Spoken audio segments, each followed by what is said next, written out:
Biogas plant എന്ന് പറയുന്നത് പ്രധാനമായിട്ടും നമ്മൾ പണ്ട് മുതൽ ചെയ്തുകൊണ്ടിരുന്നത് പശുവിൻ്റെ ചാണകത്തിൽ നിന്ന് ഉൽപ്പാദിപ്പിക്കുന്ന മീത്തേൻ വാതകം ഉപയോഗിച്ച് കത്തിക്കുകയായിരുന്നു. അതിനെ നമ്മൾ ഹോബർ ഗ്യാസ് പ്ലാന്റുകൾ എന്നാണ് പറഞ്ഞുകൊണ്ടിരുന്നത്. ജൈവ മാലിന്യങ്ങൾ മാത്രം ഉപയോഗിച്ച് അതിൽ നിന്ന് മീത്തേൻ വാതകമുണ്ടാക്കി അത് സ്റ്റൗവിൽ കൊടുത്ത് കത്തിക്കുന്നതിന് ആ ഒരു സിസ്റ്റത്തെയാണ് ബയോഗ്യാസ് പ്ലാന്റുകളെന്ന് പറയുന്നത്. നമ്മൾ ഈ ഫീൽഡിൽ വർക്ക് ചെയ്യാൻ തുടങ്ങിയിട്ട് 25 വർഷത്തോളമായി. കേരളത്തിൽ ഈ ബയോഗ്യാസ് പ്ലാന്റുകൾ ഏകദേശം 40-50 വർഷം മുമ്പും പഴക്കമുള്ള പ്ലാന്റുകൾ ഇന്നുമുണ്ട്. കമ്പിവല സിമെൻറ്റും ഉപയോഗിച്ച് നിർമ്മിക്കുന്ന ഫെറോസിമെൻറ്റ് ബയോഗ്യാസ് പ്ലാന്റുകളാണ് കൂടുതലും കാലപ്പഴക്കം നിലനിൽക്കുന്നത്. നിർമ്മിക്കുന്ന സമയത്ത് വളരെയേറെ ശ്രദ്ധിക്കണം. കാരണം ഇത് ഫെറോസിമെൻ്റ് ആണ്. നിർമ്മിക്കുന്ന സമയത്ത് ഇത് ഷെയ്ഡ് ഉണ്ടായിരിക്കണം. വെയിൽ നേരിട്ടടിക്കാതെ ഇത് നിർമ്മാണ സമയം വളരെയേറെ ശ്രദ്ധിക്കണം. അതുമാത്രമാണ്. പിന്നെ ഇതിൻ്റെ ക്യൂറിങ്, ഇതിന് നല്ലതുപോലെ വെള്ളം നനച്ചു കൊടുക്കണം. ഇത് 53 ഗ്രേഡ് സിമെൻറ്റ് ഉപയോഗിച്ചാണ് ചെയ്തിരിക്കുന്നത്. അതുകൊണ്ട് വെള്ളം നല്ലതുപോലെ ഇതിന് നനവ് ആവശ്യമാണ്. പ്രധാനമായും ഈ ബയോഗ്യാസ് പ്ലാന്റുകൾ ഉണ്ടാക്കുന്നത് 2 കാര്യങ്ങളെ ആശ്രയിച്ചാണ്. ഒന്ന്, ജൈവ മാലിന്യങ്ങൾ സംസ്കരിച്ച് എടുക്കുക എന്നുള്ളത് പ്രധാനപ്പെട്ട കാര്യം.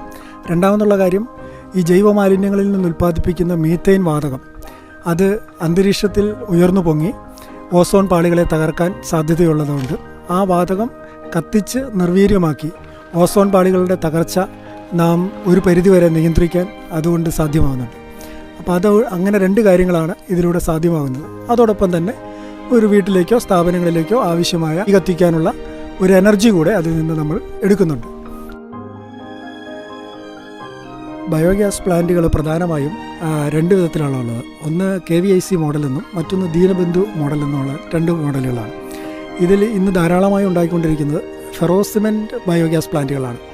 കമ്പിവല സിമെൻറ്റും ഉപയോഗിച്ച് നിർമ്മിക്കുന്ന ഫെറോസിമെൻറ്റ് ബയോഗ്യാസ് പ്ലാന്റുകളാണ് കൂടുതലും കാലപ്പഴക്കം നിലനിൽക്കുന്നത്. ഞങ്ങൾ ആ പ്ലാന്റുകളാണ് ധാരാളമായി ഉണ്ടാക്കുന്നത്. അതോടൊപ്പം തന്നെ മഴവെള്ള സംഭരണി ചെയ്യുന്നുണ്ട്. ഏകദേശം ഒരു 25ഓളം വർഷമായി ഞങ്ങൾ ഈ ഫീൽഡിൽ വർക്ക് ചെയ്യുന്നു. ധാരാളം ബയോഗ്യാസ് പ്ലാന്റുകളും മഴവെള്ള സംഭരണികളും കേരളം, തമിഴ്നാട്, കർണാടകം, ആന്ധ്ര തുടങ്ങിയ പല സംസ്ഥാനങ്ങളും ചെയ്തിട്ടുണ്ട്. ഞങ്ങളുടേതൊരു ടീം വർക്കാണ്. സസ്റ്റൈനബിൾ ഡെവലപ്മെൻറ്റ് അസോസിയേറ്റ് എന്ന് പറഞ്ഞ് ഭീമനടിയിൽ രജിസ്റ്റർ ചെയ്തിട്ടുള്ള ഞങ്ങൾ 10 പേരുള്ള സുഹൃത്തുക്കളടങ്ങിയ ഒരു ടീമാണ് ഈ വർക്ക് മാനേജ് ചെയ്യുന്നത്. ഒരു ടീമായിട്ടാണ് ഞങ്ങൾ വർക്ക് ചെയ്തുകൊണ്ടിരിക്കുന്നത്.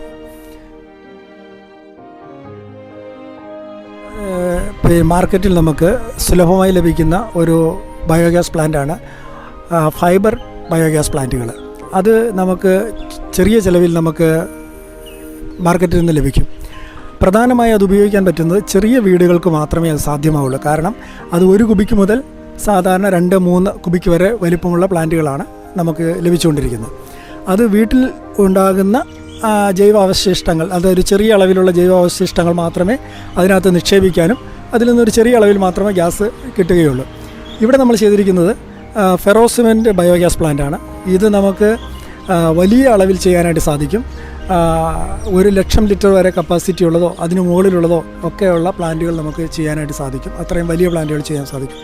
പിന്നെ വേറൊരു കാര്യമുള്ളത്, ഈ ഫൈബർ കൊണ്ടുള്ള ബയോഗ്യാസ് പ്ലാന്റുകളിൽ തന്നെ 2 ടൈപ്പ് ബയോഗ്യാസ് പ്ലാന്റ് ഉണ്ട്. വാട്ടർ ബേസ് എന്ന് പറഞ്ഞുകൊണ്ട് ഓർഡിനറി എന്ന് പറയുന്നതുണ്ട്. അതിൽ വാട്ടർ ബേസ് എന്ന് പറയുന്നതാണ് ഓർഡിനറി ബയോഗ്യാസ് പ്ലാന്റിനേക്കാളും നല്ലത് വീടുകൾക്ക് ഉപയോഗിക്കാനായിട്ട്. കാരണം അതിൽ നിന്ന് പുറത്തേക്ക് മറ്റു വാതകങ്ങളൊന്നും വരാത്തതുകൊണ്ട് ദുർഗന്ധമൊന്നും ഉണ്ടാകുന്നില്ല. ഓർഡിനറി ബയോഗ്യാസ് പ്ലാന്റുകളുടെ സൈഡിൽ നിന്ന് മറ്റു വാതകങ്ങൾ പുറത്തു വരുന്നതുകൊണ്ട് ഒരു ദുർഗന്ധം വീടിൻ്റെ പരിസരത്തുണ്ടാവും. ഈ ഫെറോസിമെൻറ്റ് കൊണ്ട് നിർമ്മിക്കുന്ന ബയോഗ്യാസ് പ്ലാന്റുകൾക്കും പുറത്തേക്ക് യാതൊരു വിധത്തിലുള്ള ദുർഗന്ധങ്ങളും ഉണ്ടാകുന്നില്ല. അപ്പോൾ വലിയ പ്ലാന്റുകൾ ചെയ്യുമ്പോൾ എപ്പോഴും ആ ഫെറോസിമെൻറ്റ് ബയോഗ്യാസ് പ്ലാന്റുകളാണ് നല്ലതെന്നാണ് എൻ്റെ ഒരനുഭവം.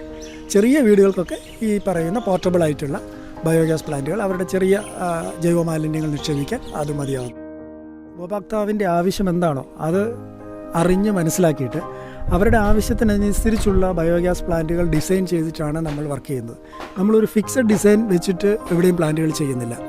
ഓരോ സ്ഥലത്തും, പ്രത്യേകിച്ച് ഹോട്ടലുകൾ, പന്നി ഫാം, പിന്നെ വലിയ ഇൻസ്റ്റിറ്റ്യൂഷൻ, അങ്ങനെയുള്ള സ്ഥലങ്ങളിൽ അവരുടെ ആവശ്യം പ്രധാനമായി 2 വിധത്തിലുള്ള ആവശ്യമാണ് അവരുടെ ഭാഗത്തുനിന്നുണ്ടാകുന്നത്.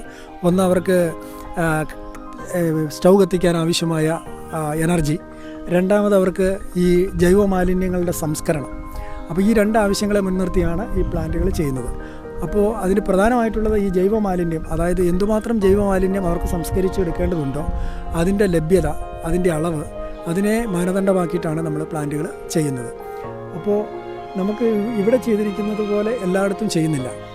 നമുക്ക് കിട്ടുന്ന ജൈവമാലിന്യം ഇതിനകത്ത് എത്ര കിലോ വേസ്റ്റ് നമുക്കൊരു ദിവസം ഇടാൻ സാധിക്കുമോ അതിനെ മുൻനിർത്തി ആണ് നമ്മൾ പ്ലാന്റുകൾ ചെയ്യുന്നത്.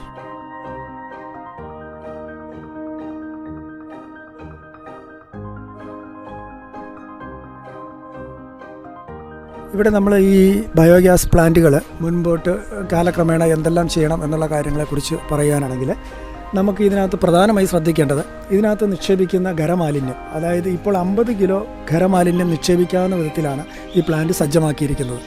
50 കിലോ ഖരമാലിന്യം, അതിൻ്റെ കൂടെ അതിൻ്റെ 2 ഇരട്ടി 100 ലിറ്റർ വെള്ളവും കൂടെ ചേർത്ത് 150 ലിറ്റർ വെള്ളം ഇതിനകത്തേക്ക് ഒരു ദിവസം ഒഴിക്കാവുന്നതാണ്. അങ്ങനെ ഒഴിച്ചാൽ ഇതിനകത്ത് 6000 ലിറ്റർ കപ്പാസിറ്റി ഉള്ളതുകൊണ്ട് 40-50 ദിവസം കഴിയുമ്പോൾ മാത്രമേ ഇന്നൊഴിച്ച ആ ഖരമാലിന്യം പുറത്തു വരികയുള്ളൂ. അത് പുറത്തു വരുമ്പോൾ അതിൻ്റെ ഡൈജഷൻ പൂർത്തിയായിട്ട് മാത്രമേ അത് പുറത്തെത്തുകയുള്ളൂ. ഇവിടെ നമ്മൾ ശ്രദ്ധിക്കേണ്ടത് പ്രധാനമായും ആവശ്യത്തിന് വെള്ളം അതിനകത്ത് ഒഴിച്ചു കൊടുക്കുക, ആവശ്യത്തിന് അനുസരിച്ചുള്ള വെള്ളത്തിൻ്റെ അളവ് നമ്മൾ പ്രധാനമായിട്ടും ശ്രദ്ധിക്കണം. മറ്റ് ഫംഗ്ഷൻ്റെ കാര്യത്തിൽ യാതൊരുവിധ ശ്രദ്ധിക്കേണ്ടതായിട്ട് മറ്റൊന്നുമില്ല. ഇതിൻ്റെ ആദ്യ ഭാഗം ഇതിനകത്ത് ഏറ്റവും ആദ്യം ചാണകം കലക്കി അതിൽ നിന്ന് വേണം ഈ ബാക്ടീരിയ ഫോം ചെയ്ത് വരാനായിട്ട്. പിന്നീട് നമുക്ക് ഇതിനകത്തേക്ക് ഭക്ഷ്യവസ്തുക്കളായിട്ട് ഹോട്ടൽ വേസ്റ്റ്, പച്ചക്കറികളുടെ നിക്ഷേപിക്കാം.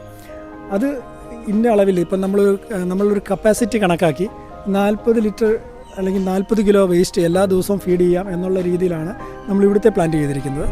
അപ്പോൾ അതിനകത്ത് ഒരു ദിവസം 40 ലിറ്റർ അല്ലെങ്കിൽ 40 കിലോ വേസ്റ്റ് നമുക്ക് ഫീഡ് ചെയ്യാൻ പറ്റിയില്ല എന്നതുകൊണ്ട് പ്രശ്നങ്ങളൊന്നുമില്ല.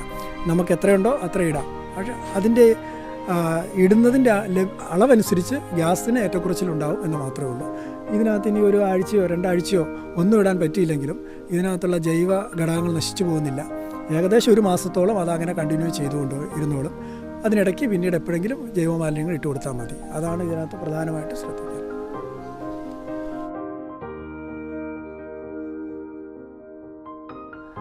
നമ്മളിവിടെ നിർമ്മിച്ചിരിക്കുന്നത്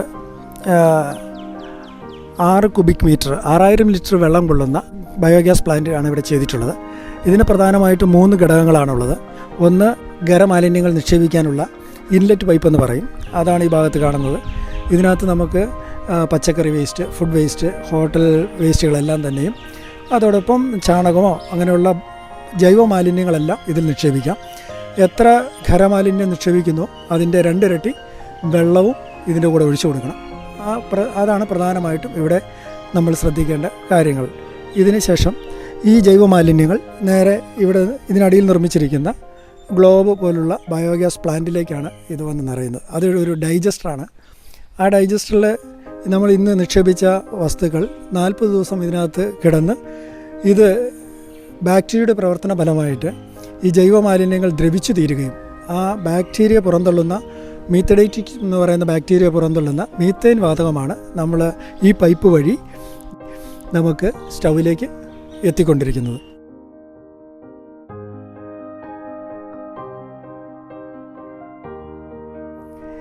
ഇതിൻ്റെ ഉള്ളിൽ നിന്ന് ഗ്യാസ് ഫോം ചെയ്തതിന് ശേഷം വരുന്ന ജൈവ അവശിഷ്ടം അത് ഈ ടാങ്കിനകത്ത് ഉയർന്നു വരികയും അങ്ങനെ ഉയർന്നു വന്ന, അതായത് ഗ്യാസ് എടുത്തതിന് ശേഷമുള്ള ജൈവ മാലിന്യം ഈ ടാങ്കിൽ നിറഞ്ഞതിന് ശേഷം ആ ടാങ്കിൽ നിന്ന് ഇവിടെയുള്ള സോക്ക് പിറ്റിലേക്ക് ഒഴുകിയെത്തുകയാണ് ചെയ്യുന്നത്.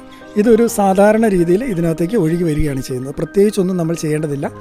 അവിടെ നമ്മൾ ജൈവ മാലിന്യങ്ങൾ നിക്ഷേപിക്കുക. രണ്ടാമത്തെ ഘട്ടത്തിൽ ആ ഡൈജസ്റ്ററിൽ നിന്ന് അതിൻ്റെ ഡൈജഷൻ പൂർത്തിയാകുന്നതോടൊപ്പം തന്നെ നമുക്ക് ഗ്യാസ് ലഭിക്കുകയും ചെയ്യുന്നു. മൂന്നാം ഘട്ടത്തിൽ ഇവിടെ വന്ന് ജൈവ മാലിന്യങ്ങൾ ഗ്യാസ് എടുത്തതിന് ശേഷമുള്ള, ഇതിനെ സ്ലറി എന്നാണ് പറയുക, ഇത് നല്ല ഒരു ജൈവവളമാണ്. സാധാരണ ചാണകത്തിനേക്കാൾ 2 ഇരട്ടിയോളം ജൈവ ഘടകങ്ങൾ കൂടിയ ഒരു ജൈവവളം തന്നെയാണിത്.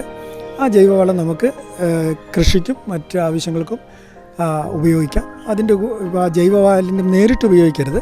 അതിൻ്റെ കൂടെ ഒരു 10 ഇരട്ടിയോളം വെള്ളം ചേർത്ത് ചെടികളുടെ ചുവട്ടിൽ ഒഴിച്ചു കൊടുക്കുക. ചെടികൾ ധാരാളമായി അത് വലിച്ചെടുക്കുകയും അത് നൈട്രജൻ കണ്ടൻറ്റ് കൂടുതലുള്ളതുകൊണ്ട് ചെടികളുടെ വളർച്ച ത്വരിതപ്പെടുത്താൻ ഇടയാക്കുകയും ചെയ്യും. അതാണ് ഈ ബയോഗ്യാസ് പ്ലാന്റുകളുള്ള പ്രധാനമായ ലക്ഷ്യങ്ങളെല്ലാം. ഇവിടെ നമ്മൾ സാധാരണ, അതായത് നമ്മളൊരു വർക്ക് ആരംഭിച്ചു കഴിഞ്ഞാൽ ഏകദേശം ഇപ്പോൾ ഇവിടെ ചെയ്തിരിക്കുന്ന പ്ലാന്റ് 6000 ലിറ്റർ കപ്പാസിറ്റി ഉള്ള പ്ലാന്റാണ്. ഇത് നമുക്ക് വർക്ക് ചെയ്യാനായിട്ട് ഒരു 8 അല്ലെങ്കിൽ 10 ദിവസം കൊണ്ട് ഈ വർക്ക് തീരുന്നതാണ്. അതുപോലെ തന്നെ വലിയ പ്ലാന്റുകളാകുമ്പോൾ കൂടുതൽ സമയം ആവശ്യമായിട്ട് വരും. പിന്നെ ഞങ്ങളുടെ വർക്ക് എന്ന് പറഞ്ഞാൽ ഞങ്ങൾ പല സംസ്ഥാനങ്ങളിലും വർക്ക് ചെയ്യുന്നുണ്ട്. അപ്പോൾ അതുകൊണ്ട് ഞങ്ങൾക്ക് ആ ഒരു സമയം അത് അഡ്ജസ്റ്റ് ചെയ്തിട്ട് മാത്രമേ വർക്ക് മുമ്പോട്ട് കൊണ്ടുപോകാനായിട്ട് സാധിക്കത്തുള്ളൂ. വർക്ക് തുടങ്ങിയാൽ വളരെ വേഗത്തിൽ വർക്ക് തീർത്ത് കമ്മീഷൻ ചെയ്യുക എന്നുള്ളതാണ് ഞങ്ങളുടെ ഒരു സാധാരണ രീതി.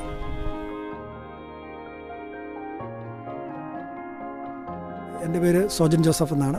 നമ്മൾ ഈ ഫീൽഡിൽ വർക്ക് ചെയ്യാൻ തുടങ്ങിയിട്ട് 25 വർഷത്തോളമായി. ബയോഗ്യാസ് പ്ലാന്റുകൾ അധികവും ചെയ്തിട്ടുള്ളത് ഹോട്ടലുകൾ, അതുപോലെ പിന്നെ സെമിനാറുകൾ, സ്കൂളുകൾ, അങ്ങനെ പൊതുസ്ഥാപനങ്ങളിലാണ് അധികവും പ്ലാന്റുകളൊക്കെ വർക്ക് ചെയ്തിട്ടുള്ളത്, വലിയ പ്ലാന്റുകളെല്ലാം. അപ്പോൾ ഇത് പിന്നെ അവരെ സംബന്ധിച്ച് മാലിന്യ സംസ്കരണമാണ് പ്രധാനമായും ലക്ഷ്യം വയ്ക്കുന്നത്. അതോടൊപ്പം അടുക്കളയിൽ ആവശ്യമായ ഗ്യാസും ഇതുകൊണ്ട് കിട്ടുന്നുണ്ട്.